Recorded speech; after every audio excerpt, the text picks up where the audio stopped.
Yeah, smile. So without further ado, we've got Grant Roden here, my father, on the video just to ask some questions about running from a bygone era. So welcome. Thank you, Blair. Doing well out there in Dubai. Basically, yeah, it's going okay. It's going okay. But I basically wanted to set up this call to ask questions about running from before technology, because obviously a lot of the questions that I get from runners is stuff to do with shoe technology, watch technology, how to Yeah, track your metrics, and obviously there's lots of different questions that people ask, but obviously back in even 15 years ago, that GPS watches were probably not even a yeah, well-used thing. yeah. So it was more just to ask you some questions on that. So first question, obviously, I want to first of all, what was your running background like? How did you get into running, and so what sort of races did Yeah. you take part in?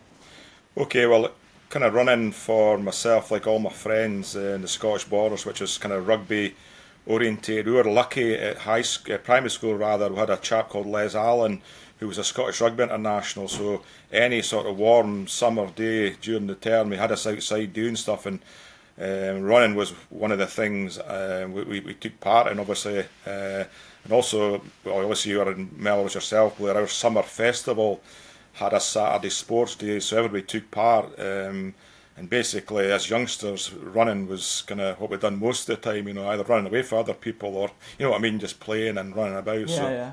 it was always in our sort of DNA, if you know what I mean. Yeah, so what was the first race you did ever, a first official race? I mean, obviously disregard probably school sports day, Yeah. but what was the first sort of The first, real the race first, the that you first did? race, as I said to you earlier on, Blair, was they were an amateur athletic club in Melrose. So the first official track race I done was part of a team there, which was basically a group of runners at all ages and mainly younger, youngsters like at school. So it was events like 100 metres, 800 metres, 1500 metres, 5,000 metres on the track, and it was for a club event. So basically, as I said to you before, sometimes as very few adults in the team, I would be maybe in 5 or 6 events. So that was the start of it, basically. But probably my first real go at anything would be the Wolverhampton Marathon, which I done early 82, 1982.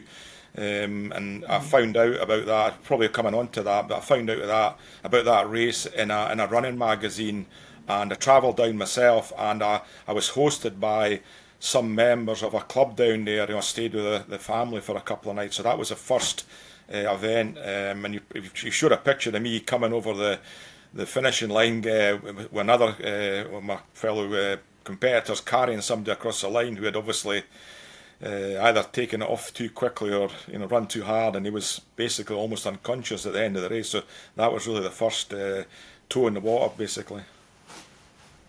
I think for this interview, obviously we'll have probably that photo as the top cover. Obviously, you helping some guy Yeah. over the line, and then obviously that was fantastic. What time did you end up doing that first marathon in, To be honest, or Blair, was it? Was it?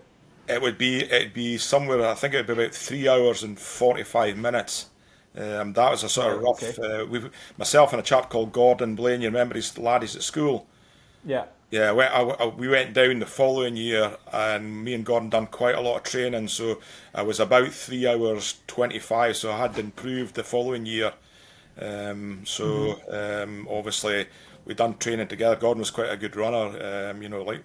Just and we sort of trained together. Which, like yourself, you probably find the people that are running for you, the more they run together with a group, there's more of a sort of competitive edge to stuff like that. So definitely, and that, Absolutely. yeah, like that. I play a lot of golf. I don't play a lot of golf for fun, just bounce games. I play to try and have my best performance. So the running was the same. I didn't go along for it wasn't a jogging event. It wasn't a fun day. It Hmm. was You trying to went to, sort of yeah, competitive. But do your best. yeah, yeah, And like when you got onto the race day, obviously you said that like you did 3:45 and then say 3:25 and like 20-minute improvement in a yeah. year or whatever. When you were at the race, like what was the? I mean, I don't know about Wolverhampton Marathon. I don't even know if it's still going. But is there any sort of functions you're able to go to like track what time you were doing in the race? Was there guys with bibs on that said I'm going to run this, or was it just nothing. like go out, the gun went off and you went off? That's right. I mean, it was round about then that was the real open up city marathons everywhere within the next 1980 to about 1986. Every town and city in the country was having half marathons, but that one had nothing. He just turned up. I mean, there may have been maybe 400 or 500 people, but a lot would be novice runners. Would just, let's do a marathon. Let's get just put our Adidas Sambas on. Let's just have a go at running basically. Whereas we were a bit more I'd sort of better shoes by this stage. Stuff that I'd bought on not online but through a catalogue or through a running shop. So I was a bit more prepared for it. And obviously things like there was water stations, but there was a timing clock. But that was at the start and at the end basically. And there was no like say you're through this at 10k and you're through that. There's nothing to say right. Well, I'm doing all right. Obviously, it would just be completely by feel, which obviously would be like completely probably alien to most of the people. There probably was sort of markers. Today. It was obviously it was probably more like a lot back then. A lot of the races that we were involved were sort of imperial races, there were mile races, 1500 meters was called a mile, and instead of 5k it was 3 miles, or 10k is 6 mile, and 10 mile races, 22 mile races, and obviously the marathon was 26 plus, but we kind of everyone we timed ourselves in was in how quickly we were doing it per mile, different from what's the kilometre. Yeah, so that goes into the next sort of the next thing that I was saying about how did you plan your training sessions? And I mean basically how did you sort of go about, I remember when I was first training to go to the Navy, you did you marked out mile markers on the road, and we sort of did right, you need to run 2 miles in this time, so here's the 2 mile marker, and you sort of time it, and then obviously I think we'd spoke about this earlier on the phone, but just when you said your first sort of timing thing was a Timex watch that you would sort of say maybe I did this run in in this time, is that sort of... That's basically what it was. I mean, it was just a basic watch you buy, for Woolies back then. It had a timer on it, so me and Gordon, or even myself, we do runs, maybe 3, 5, 7, 9 sort of, and I never took the car out. I just sort of had a good idea by what sort of times we were doing, how far it was, and then I would keep sort of a mental note, and then obviously try to improve, and then later on, when I joined Galahariers, it was more sort of, the reps we were doing was more organised. The captain, the club basically on a Monday and a Wednesday night, they sort of talked what we were going to do. Like a Monday night during the winter we done hill sessions. Obviously, depending on the weather, some of it was basically on the flat. We may be doing say 500-600 uphill reps and stuff like that, and then we done that in the summer at the track at Tweed Bank, which is a new track at the time. Sort of back to the late 70s, early 80s. I built a new running track there, so I say there was nothing. And Sorry. So there wouldn't be for example, if a marathon runner came to me and said how can I estimate my time in the marathon, I'd probably get them to do a Yasso 800 workout or something. I don't know if you've ever heard of that, where you would do reps of 800 and it works out, and I can work out for them roughly what marathon time that would be. It would more or less be something like that, but obviously taken more analog rather than digitally via GPS or something. Yeah, well, again, when I went to Galahariers, we knew roughly what we were all sort of capable of doing a marathon. Some guys weren't interested. It wasn't something that they wanted to do. They were quite happy to maybe do cross country in the winter, some track races. There was open track meetings at Tweed Bank, so some were more maybe looking at a 1500 or a 5000. But 2 or 3 of us, because we knew some people's capabilities, we know that they couldn't do a marathon under 3 hours, but some guys I knew could do that because their times at 5, 10 and a half marathon, they were definitely capable of that. Big strong runners, And a lot of them were like John Wilkins. John, had he was a rugby player, but he came to hill running, and he was a Scottish champion.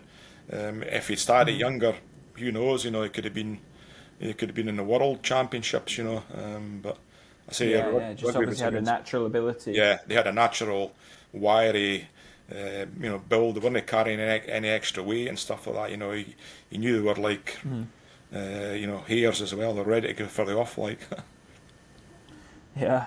And in terms of like technology, in terms of like you mentioned before, you're ordering shoes out of a catalog, and like you maybe go for a run out of like in a pair of Adidas Sambas. But was it like, I know that obviously the technology was different now. Is probably the most questions I get asked by my runners and social media people is, I've only got this shoe, I'm not able to do this. Whereas obviously, I think probably looking back, yes, the times at the top end have improved, but was it something that was ever considered that this running shoe ever makes people better, or was it something that wasn't really spoken about, or was it just like you just had what you had and you got on with it?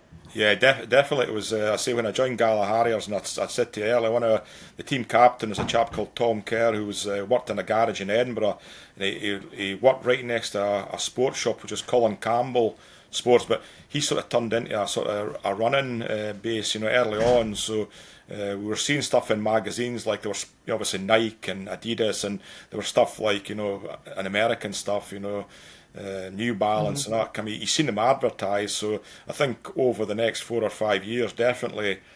I mean, you could feel the difference. You couldn't go a 10-mile run in a pair of Adidas Sambas and come back and fail not to have problems with your legs and your knees, etc. So it was definitely it was in the thought process, and it definitely he would bring down trainers as samples, and he wasn't an agent for them. He was just helping us as runners basically because he was club captain. So.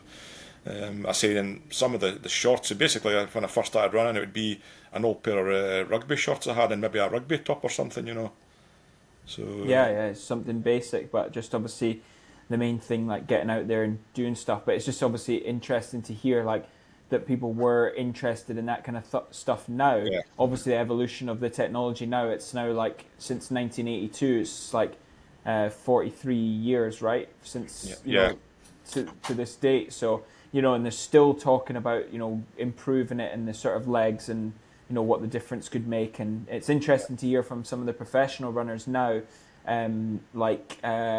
even from 10 years ago, some of the runners have said, like Garouge or whatever has said, they've said that he would have, the times now, he would have completely done, crazy if he had been able to have sort of carbon plated shoes and all that kind of stuff. But in terms of like other things that were sort of people always ask me about is in terms of like, what should I eat during the marathon? What should I eat for the runs? Was there big sort of things played towards what people should eat and what people should do? Or was that something, what was the situation with that? Yeah, it was definitely discussed, I mean, like on a train night, well, your mum would, obviously it was 7 o'clock we started, and your mum would make us like a scrambled egg or something, or an omelette, or just something light, a bit toast, a banana, and all the running magazines that were coming out, they were obviously they were there to advise as well, but obviously to sell things as well. They were talking about sort of glucose drinks and obviously fueling up, before a marathon. A lot of the big marathons, even then, like London had a big pasta party way back, and I ran it in 1986. The London Marathon had like pasta parties the night before. They all trotted in. It was a whole weekend thing, and that was, I say, 40 years ago. So, but I say, so everyone more or less knew about it and knew that if there was going to be, like, say, you didn't have the pasta or you didn't have the rice or sort of toast or whatever you had, you knew that like effectively you were going to suffer, and like that was obviously spoken about. Like people had basic knowledge, right? Yeah, that's right. I mean, and you say like, Alistair Hutton won the London Marathon, and he was a high end. He was just an amateur runner for Southern Harriers in Edinburgh. He had a good time at the London Marathon, back in the mid '80s, and so the times are really good. Obviously, they've improved, to 2 hours, etc., below 2 hours, and stuff like that. So there is that big improvement, but it's like golf clubs now. Some of the drivers we played back in the '70s had a tiny head. Now it's got a massive head. So technology definitely plays a big part in it, but it depends at what cost. Some of the, I'm just talking about high-end golf clubs now compared to the same as shoes. The high-end shoes are advertising probably not come cheap, will they? No, I think the average. So the shoes that I ran Berlin Marathon in are $500 for one shoe, and they're suitable for, probably the best part of 40, 50 miles. before they have to be replaced. But then even the sort of shoes that I'm wearing on my feet now, the technology of these shoes are probably like way in advance of what's, these are just the everyday shoes, but they're probably still, $100 to buy, to get these things now, where obviously back in the day they were obviously relatively cheaper, but obviously the research and development and stuff that the companies have put in have, I think they've probably made the everyday runner probably more accessible to be able to get them. Whereas, everybody wants to be as good as they can be. I think we're sort of seeing running trends now that more people want to run now than probably similar to the boom that there was in the 80s of the amount of people that are running. It's almost coming back now where everybody wants to push and do times and come to clubs and get out there and do something. So it's just interesting. This is a question that I had actually in terms of the nutrition. So this is something I get asked all the time, and it's really frustrating. So there's a big thing now that people put on about like electrolytes and about salts and stuff. Is there ever anything talked about electrolytes or salts, or is that even something you've heard of? Or Well, even when we were at the Harriers and training at Galashill's Academy, which is sort of mid part of the 80s, we were all taking showers, after we had a race, and what we do is we used to have a cold shower running in the corner, and mainly there was talk about getting a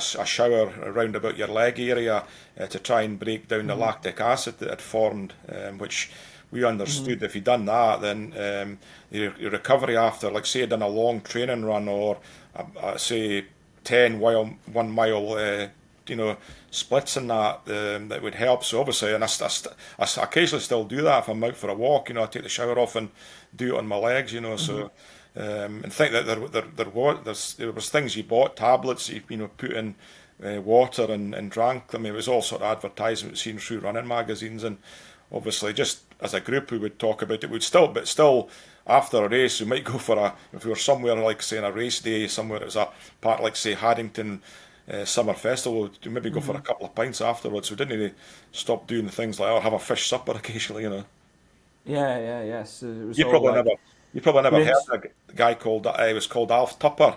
He was in a comic, and they would call him Tough for the Track, and he would be a miner or something, and he'd work on a Saturday morning and go do a race somewhere after, and just before he'd have a fish supper, but he still won the race. I remember when we did before that Eildon Hill race, and we went out for breakfast that day after rugby, when we seen that Eildon Hill race runner, what's his name, and he was having a full English breakfast before he went out. He's now leader of the Scottish Border Council, and he doesn't run at all now. But he's about 5'4", and he honestly was it David something? Oh, I can't remember. So I'll come to something, but you're right enough. You had it, and then we seen him. He was in the start line, and he won the race. Remember? So obviously didn't hinder his performance, but certainly it's not normally something that David Robertson, is that right? No, I'll come to us. Anyways, but that was but like I say, that's not something I would recommend there. But no. Sorry, go on. No, I just say that, but you try to avoid sort of heavy, like stodgy food, like a lot of white bread and potatoes. You probably more of the pasta was coming into the scene, and rice and stuff like that, and obviously fish, and we still, your mum still does that, it's a balanced diet. Like some of your brothers and sisters aren't keen on vegetables, but it's something that I really am keen on, Yeah, exactly. It's good to have I think that's probably one thing that's changed now compared to maybe back then, is just the access of people have, especially here in Dubai, is very bad. The access people have to fast food at their fingertips. Whereas you say we might have had a treat as a fish supper, but the fish supper is probably fresh fish caught in just off the coast of Scotland with potatoes that are grown in Scotland, cooked, and that would maybe be your treat, maybe once every couple of weeks, or even if you had it once a week. Whereas now, especially a lot of the people that I coach will probably have something on Deliveroo every night, and it might be a Chinese or something, but it's obviously the diet's really changed, where people are having a lot more processed foods, and you can obviously see that's not obviously ideal fuel for running, right? The runner needs to be lean and needs to be healthy and has to have healthy fats and carbohydrates and this kind of thing. But people are probably too quick now to sort of reach for their phone and have something instead of cooking it at home. But I wanted to ask about a typical week structure. Like, I'm not sure, I don't think I've ever asked you, but if you ever had someone that was your quote unquote coach, someone who maybe planned runs for you, and if so, what did they plan for you? And if not, how did they, if not, how did you plan your week's run? Was there sort of anything around structure or anything like that? Yeah, not so much at Melrose, because it was basically, they were just a group of, like I say, Jim Tom, sadly passed away, but they were just got together. But definitely Gala Harriers, it was based on the captain. He was kind of responsible for what we were doing. So we met on a Monday and a Wednesday, and a Monday night during the winters tended to be like, we'd run about Gala shows, and you know yourself, there's bits in Gala that have got hills, maybe between like 300 or 400 yards to maybe 600 or 700 yards, and we'd pick those, and we would do a sort of warm up to the first hill, and then do some reps, and then sort of run, sort of cool down period, and keeping warm, and into the next one, and then but the Wednesday night was tend to be a longer run based on being able to run from Gala right under the lights all the way to Melrose, so tended to be that sort of area around through 3.5 miles or something. Well, we're up to about 10 miles. We do sort of 10 mile on the Wednesday. The rest of it would be, if I was like the London Marathon, I sort of massively increased the mileage. I mean, some weeks I was getting close to 100 miles a week. And really? some would, like I said, it'd be based on a Sunday run up to 20 odd miles. Obviously we just had Emma at the time, your oldest sister, and I would get up on a Sunday morning, and I'd take the dog a walk, and then I'd be away over Cloven Fords, away round towards Selkirk, and trying to get 20 miles in, just as a, because that was part of our training plan. You get the, but our cup captain as well, some of them were interested in that half marathon as well, so we'd meet some other nights, like a Friday night we might meet and do a 5 or 6 mile run, so but it was loaded up towards the marathon. Obviously, and would you typically see that those runners who are maybe better, like I think you maybe mentioned to me before, like your best time was probably around 3 hours or something for the marathon, is that right? Yeah. And then you would probably say you were doing upwards of up to around say 100 miles or 160 kilometers for those people who don't know what a mile is. And then, would you say that, like, say the best people in your club, like say the captain or the people pushing it, would they be doing even more, or would it be, I think they were just naturally faster? Yeah, What was the situation? Billy Anderson was probably one of the strongest runners in the club, and he was an ex-Gala rugby player. Again, came to it later on. He's about 6 foot. He looked a bit like, if you remember John Walker, the New Zealand runner. He looked very similar to him in style. He had a style that he says he's covering the ground, but not really looking at work hard. And he would probably, I think he's done a marathon, but I think he could have done a marathon easily in about under 2:45, somewhere about 2:35, 2:40, definitely, because had that. He was a sort of natural runner, and Neil Renton was the captain. He was probably between sort of 2:40 to 3 hours. He was another, but he'd run most of his life at school, and that he did cross country at school and stuff. But the rest so there of us was no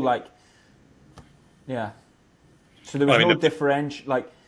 Obviously, like, I think this is something that I try and say to people is, like, obviously something that's not really spoke about is like natural ability of people. Like, I mean, you could be doing 100 miles a week to get to 3 hours, and that might be your like virtual ceiling. Like you might be, maybe if you did 20 or 30 miles more, you might be able to do it, but for how long? You maybe face burnout or have injuries or something. But there might be someone who's able to do 60, 70 miles, but might just be a pure natural athletic ability runner who might be able to do a 2:40 or something. Yeah, without doing any, he would probably, without doing any additional mileage, as you say, he'd probably be capable of it.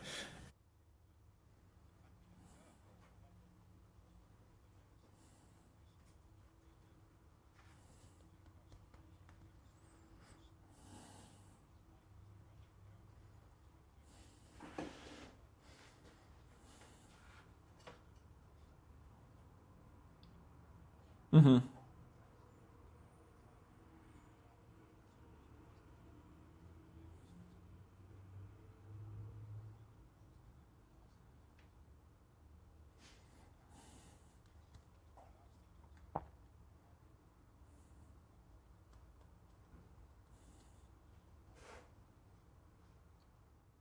So going off what you've said there, like what would your typical week look like? I know you've said you've done that. So say like on a Monday morning you would do this, a Tuesday. So like you've obviously said you would do a longer one on Wednesday. So how many sessions would you say? The reason I asked this actually before I go into it is like I'll normally say like 80% of your runs should be like mileage runs, easy, and then you probably have 20% would be hard runs, either hill repeats, tempo efforts for something like say 10 times 1 mile, or maybe a track session. So would you say that that's still probably true, like of back then? That's what you would do,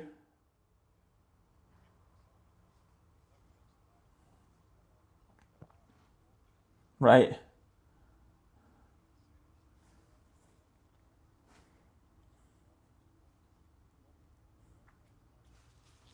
Mm-hmm.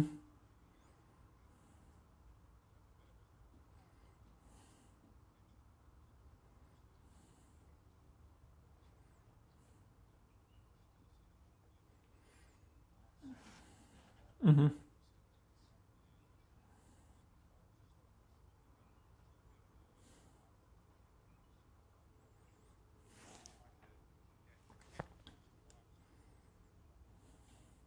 Mm-hmm.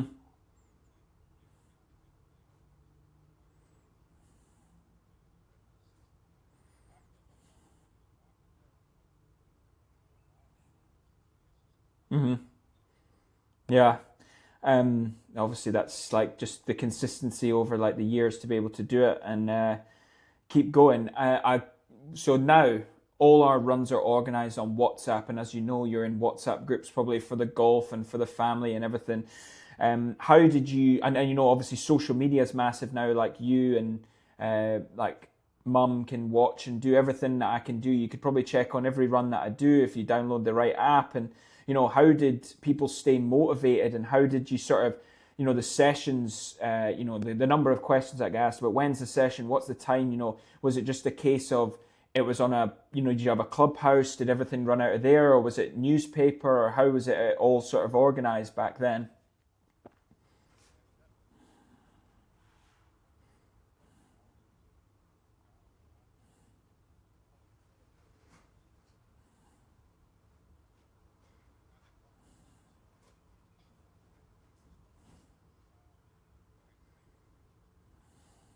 Mm-hmm.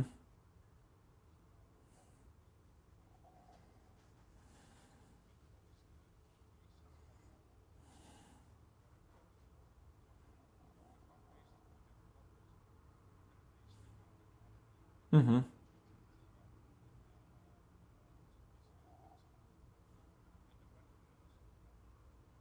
Mm-hmm.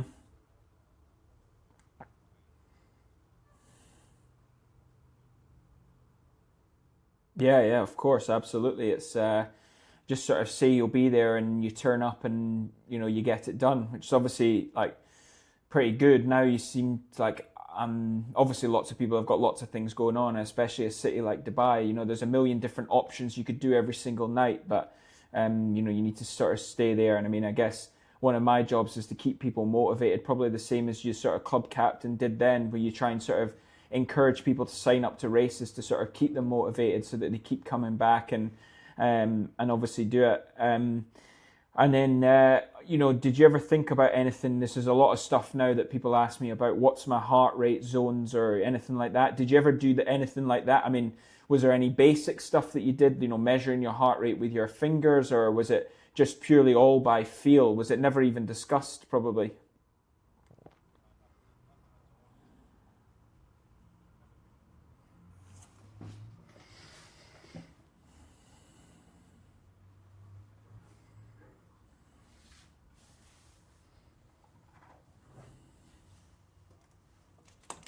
Mm-hmm.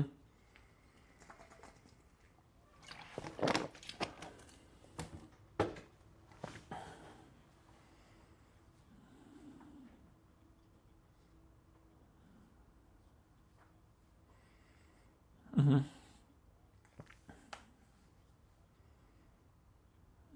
Mm-hmm.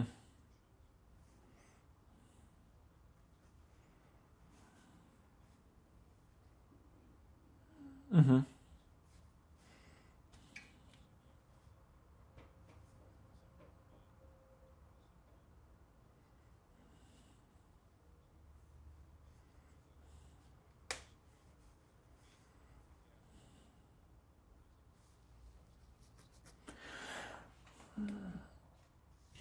My that sort of leads me on to like yeah, you like if you were yeah.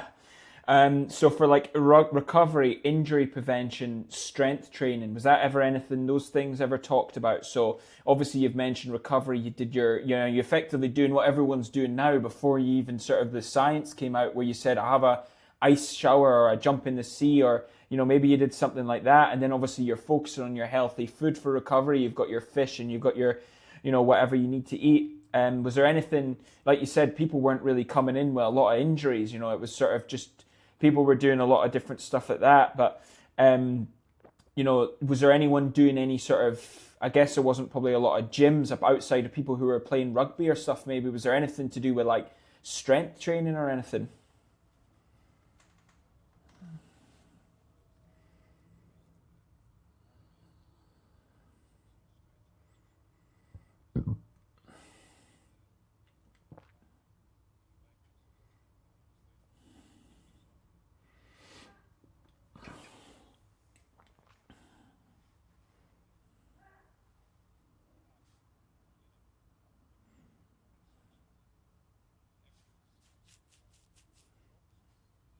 Mhm. Mhm.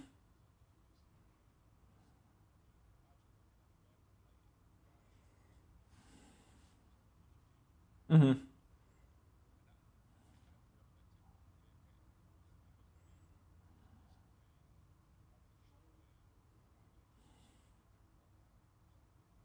Mhm.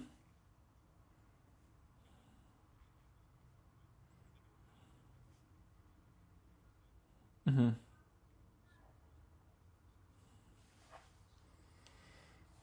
Absolutely right. Yeah. Yeah, you just like I did a couple of days off. Sorry, a couple of days off obviously means that you can get back to training after 2 days rather than running on a cold and then being sick for 2 weeks. Sorry, what were you saying?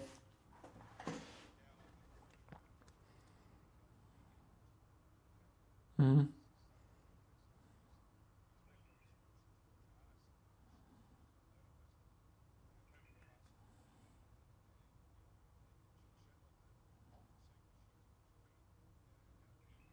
Hmm.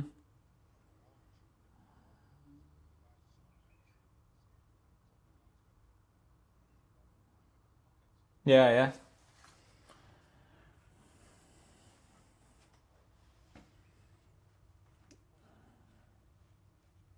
yeah, yeah, exactly. So last couple of questions. Do you think that running has lost something or gained something because of how advanced it's become? Like, I mean, obviously I dial into every single one of my athletes. They've all got a smartwatch and it all comes in, and everyone wants everything over analyzed, where obviously I try and, as much as I'm looking at data and as much as I'm looking at stuff for running specifics, because I'm a coach and that's exactly what I do. I want them to be the best runners. Do you reckon there's potential of it being lost to how advanced it's become, rather than, like you say, everything you've said is effectively what everyone's doing now? But it was obviously you knew the stuff. What do you think to that?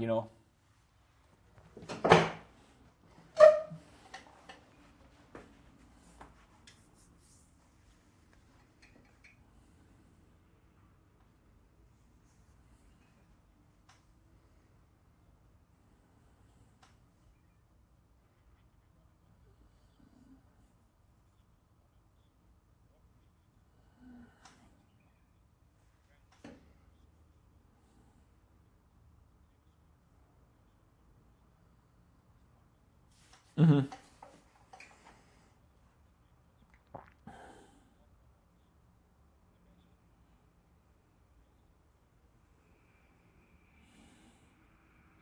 Hmm.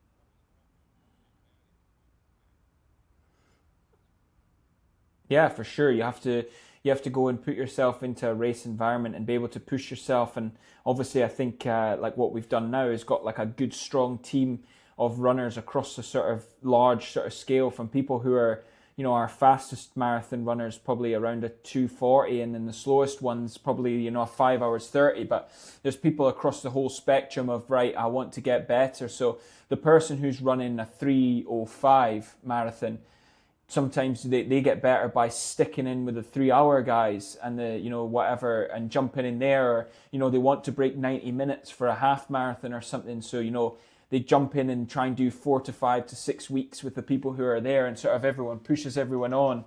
And obviously that is good. I think, it's good to sort of push people on. I think you suffer here compared to maybe Scotland. Obviously I ran in the Scottish club scene as well when I was back there, where I could do the same as you're mentioning and run Falkirk 10k, Cowdenbeath 10k, I could run Troon 10k, and then I could go and say, right, my main race is Glasgow Half Marathon. So I've done 4 or 5 10ks in back-to-back in the week, where you've got structured training and you're focusing on it, but really like you're racing week in, week out to try and maybe one day you turn up and you don't feel your best and you don't have the best race, and you might run 45 minutes, but then you might run a 43 and you might run a 42, and then you run a 40, and then you go, right, I've got the half marathon next week, I'm coming to a head of steam and, get better.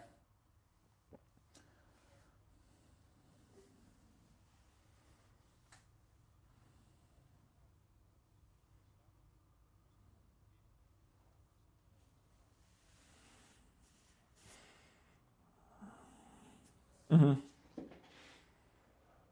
Yeah, yeah.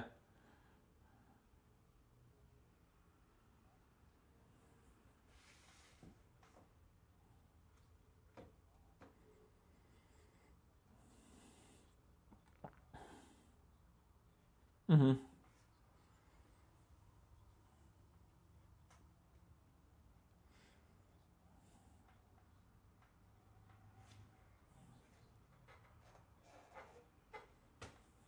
Yeah, you still do the same course.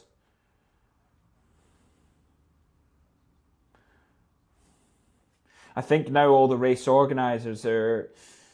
It's the first thing anybody asks: is the race flat and is it fast? Because people want to, like, especially now in social media, people want to say, "I've got this time, I've got this, like, I've done this," and whereas really that's not, for me, as much as you want to get faster, it's not really 100% the point of it. You obviously push yourself at different races, and each course is different. And some of the best races I've ever done have been like, say, for example, I did like a Greenock 10 miler or something, and you go out and have like a really tough race against the wind, and you come away and you said, right, I held just over a 6 minute mile for that 10 miles, but maybe it wasn't a personal best over 10 miles. It wasn't even close, but it was probably the most enjoyable to say, oh, right, we battled 3 or 4 of us against that wind and sort of did it. Whereas now, obviously, there's more sort of emphasis on it.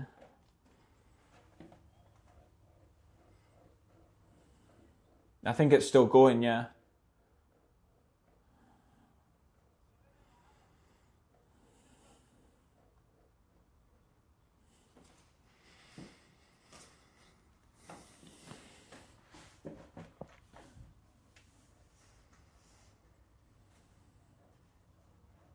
Mhm.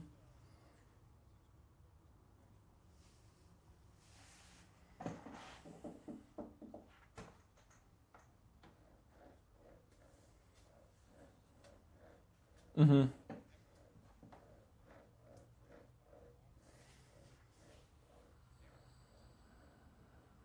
Mhm.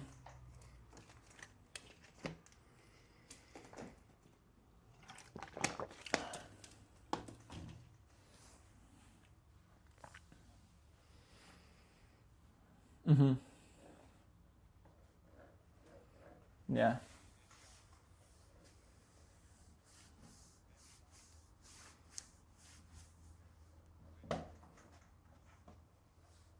Mhm.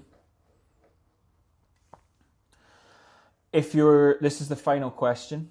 If you were going to be able to transport yourself to 2025 and be in your heyday running London Marathon, is there anything that you would like to do now, training wise, anything at all that you would like to say, oh, I think I would have liked to have done that in my day? Is there anything from now that you would sort of implement into, and you'd be like, oh, if only I had that kind of situation?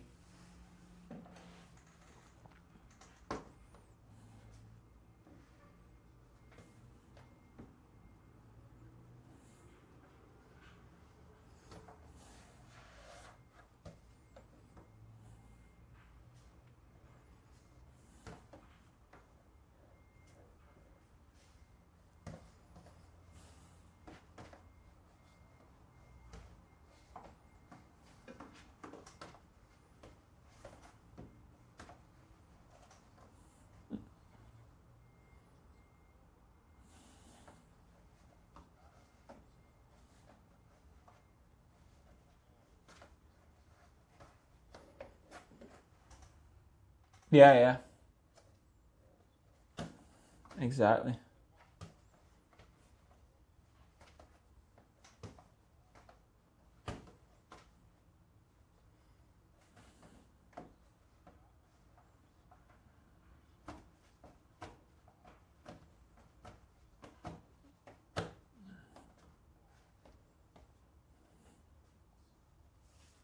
Yeah, it's really good.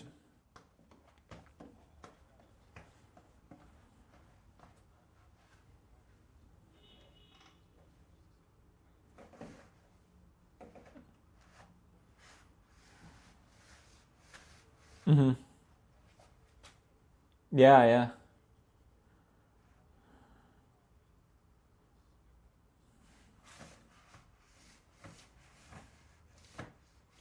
Yeah, exactly. And then obviously they can find their own personal ceiling and find their own breakthrough. Like somebody who goes and comes down to the club, and we've had loads of them in the last like 3 years where they've maybe come down and for them the Everest was a 5K, and then like 3 years down the line they maybe sign up to their first marathon, and they're probably not going to be breaking breaking Kelvin Kiptum's 2 hours and 30 seconds record in the marathon, but even if they complete it in under 5 hours or under 5.5 hours, it's still a fantastic achievement for someone to find, where their sort of possibilities are. So it is really good, and obviously you can come down and give everyone some tips when you come across. So thank you very much. I appreciate the message.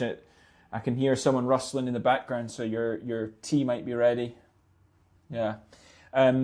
Okay. Thank you very much.